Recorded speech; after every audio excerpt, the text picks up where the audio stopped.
this is Luanda Morris, owner and CEO of Black Audacity Magazine. I am here with Gregory of Gregory Stitch, and I'm super excited to talk to him about his designs, his background, his love of fashion, just everything that he's willing to tell us about today for our audience to enjoy. So, Gregory, welcome. Thank you so much for agreeing to this interview. I really appreciate it. Oh, no problem. Thanks for having me. Seriously, thank you. Absolutely. Absolutely. It's our pleasure. So before we jump into everything that you're working on now, everything that you have going on, how about telling our audience a little bit about your background, growing up? I believe you grew up in Atlanta. If not, you can correct me on that. But tell us about your growing up, your family, and your background. Okay, so here's the thing. I guess I am a Georgia Peach baby, Georgia Peach all day, every day. Yes. Um, but yeah, I hail from Decatur, Georgia, particularly a little town inside of Decatur called Scottdale. Yep. That's where I'm from, born and raised. Let's see. I was born. So my childhood was like very blah, blah, blah, blah, all over the Yeah. place. Yeah. But no, I was actually born, my brother and I, we were born crack babies. Oh, And our mother was a drug addict. Our biological mother was a drug addict. And I was adopted the day I was born. wow. My brother was adopted a couple of like years after, like maybe like a year before I was born. And then And so we were raised by our aunt, one of our aunts, who Mhm. I call mom. But Right. um I we grew up with her. She did the best, single mom, like doing the best that she could. We grew up poor. And I just remember like one day saying to myself, I'm going to change our lives. One day I'm going to do that. I'm going to do that. And I remember a couple of years went by. I think I was like maybe 10, Mhm. when I wanted to start dance, because I absolutely love theater. I Yeah. absolutely love everything that had to do with like musical theater, ballet, that whole singing. During that time, Whitney Houston, of course, was my favorite singer of all time. It still Yeah. is. Yep. And so I started taking dance classes when I was like 10 years old. Mhm. Um, and from there, like I took off with my dance, like whole part aspect of my life.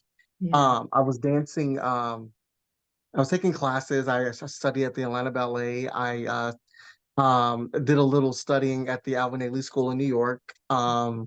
I, um, I went to the Cab School of the Arts, where, of course, I majored in musical theater and dance, and graduated from there. And from there, I decided not to go to college because I really wanted to go straight into my dance career. So fast forward, so all of that, like 2008. Mhm. Well, that's when I graduated, but 2000. Oh my God, what year was that?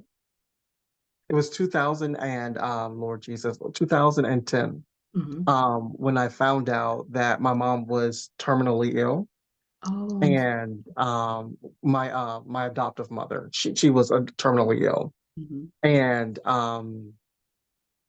I like to deal with like the stress of everything. We knew that she was going to pass, and so what I did was, during that time, dancing wasn't getting it for me anymore. So I decided to uh, take up crocheting, because I started to learn a little bit of crocheting when I was back in high school from a friend. She was trying to teach me, but it turned out terribly. But I remember like how much like peace it brought me, how calm it kept me when I was crocheting, and I loved that. And Yeah. so I wanted to explore that again. Mhm. So I went to Walmart, um, got some yarn, got a hook, and from there I started to teach myself to crochet. I went to YouTube and looked at all these different videos. I was like, okay, that don't look right. Let's try that Right. again. Rip it all out. Let's try it again. Yeah. And so, um, but eventually got the hang of it, and Yeah. that started my crochet journey. So, Wow. Wow. And you know what? I knew a little bit about that, but hearing you, because Mm. of course, I love you, love everything about you. So I know a little bit about your background, but that really just really laid it out. And you must have seen a copy of my questions because you were just going through answering.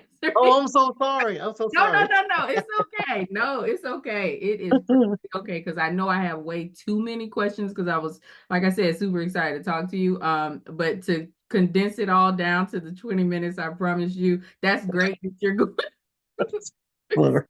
my questions. So it works out. It totally Okay. works out because my next question was going to be about your dance career. I knew you had a career in dance before you got into crocheting, so I'm glad you Yeah. yes, some of that history, because I was really curious about that.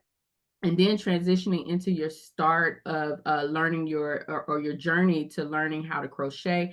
And if I could just add a little bit in there, I completely feel you on using crocheting and knitting as a form of therapy. Yeah. I did it myself. Just a quick like background on me real quick, just so you don't feel like you're talking to a complete stranger. Um, Okay. but I'm a Georgia peach as well. Did the whole undergrad in Valdosta State University. Um, Okay. yeah, I didn't want to go too far away from home during that time of my life, but then I was over it and I was like, I'm gonna get as far away from home as possible. So then so then I moved to Michigan for law school, did law school, did I moved out to DC and worked at BET. That's where I learned the publishing business. I also supported their legal department. And then I went Wow. there, went and worked for the federal government, got completely burned out. That's when I knew it was time for me to start my own business. But during that transition period, went through the whole depression thing because it's like, oh my God, my life flipping Yes. it upside down. Like and so one of the ways that I coped, one of the things that I used to just help clear my mind when I needed to figure things out, to clear my mind before I could figure things out, I use crocheting and knitting. So when I saw your story, now my situation doesn't even come close to comparing to your loss of a loved one. But I do understand using crocheting as part of your journey, your therapeutic journey. So when I saw Yeah. that too, I was like, oh my goodness, you're the only other person that I've met. I've read about other people using it, but now that I've met you, even though it's over Zoom, hopefully it'll be in person one day. But Absolutely. yeah, but I was really excited to talk to you about that. So you said you went to YouTube. Is that how you began your learning to crochet journey? And you just taught Absolutely. yourself. Is that Absolutely. So I just went to YouTube and I just typed in how to crochet and or beginners videos, yes. and I started learning like how to chain a yarn, how to single crochet, how to half double crochet, double crochet, and all these other things. So I practiced that like every single day until I got it. Because one thing about I'm a little bit of a perfectionist, Yeah. and so like I like to practice things until I get it. And if I don't get it, we're gonna keep on going at it. So, I'm uh, guilty of that too.